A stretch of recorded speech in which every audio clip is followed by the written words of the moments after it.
สังทองงามพองแท่น้องสมยงได้มาพบน้องอานงฟ้อนลำวงที่บุญบ้านอ่าง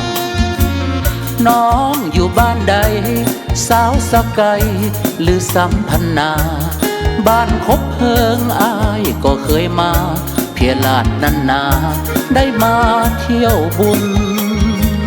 โอ้บ่าวในเมืองเขาลือเรื่องว่าขาลม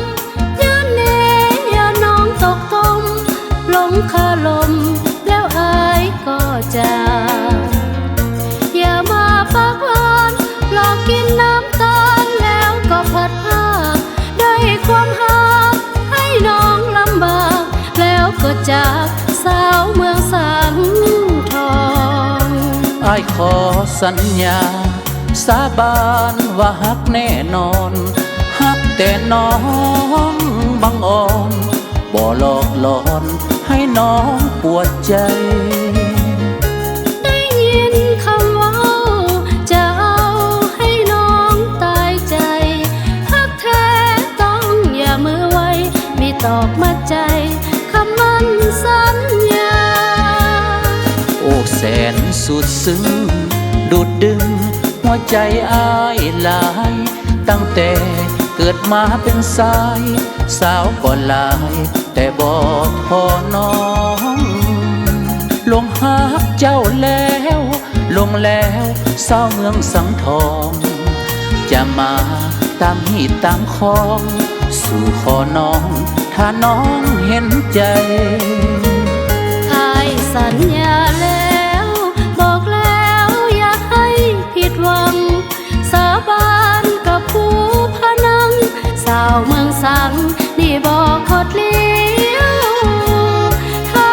จะฮักสายขอมีแต่อายสายเดียวขอให้ฮักซึ้งกลมเกลียวขอมีฮักเดียวสัวการนา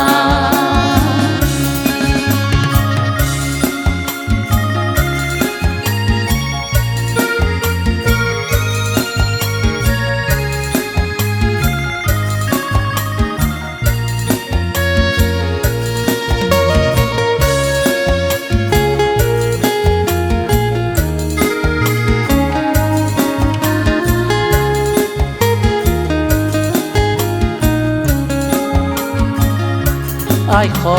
สัญญาสาบานว่าฮักแน่นอนฮักแต่น้องบังอ่อนบ่หลอกหลอนให้น้องปวดใจได้ยินคำว่าจะเอาให้น้องตายใจฮักแท้ต้องอย่ามือไว้มีตอกมัดใจคำมั่นสัญญาโอ้แสนสุดซึ้งดูดดึงหัวใจอ้ายหลายตั้งแต่เกิดมาเป็นสายสาวก็หลายแต่บ่ทอน้องลงหาเจ้าแล้วลงแล้วสาวเมืองสังทองจะมาตามหีดตามคองสู่ขอน้องถ้าน้องเห็นใจอ้ายสัญญาแล้วบอกแล้วอย่าให้ผิดหวังสาบานกับผู้พนังสาวเมืองสังนี่บอกขดเลี้ยวถ้าจะฮักสายขอมีแต่อายสายเดียวขอให้ฮักซึ้งกลมเกลียวขอมีฮักเดียวสัวการนา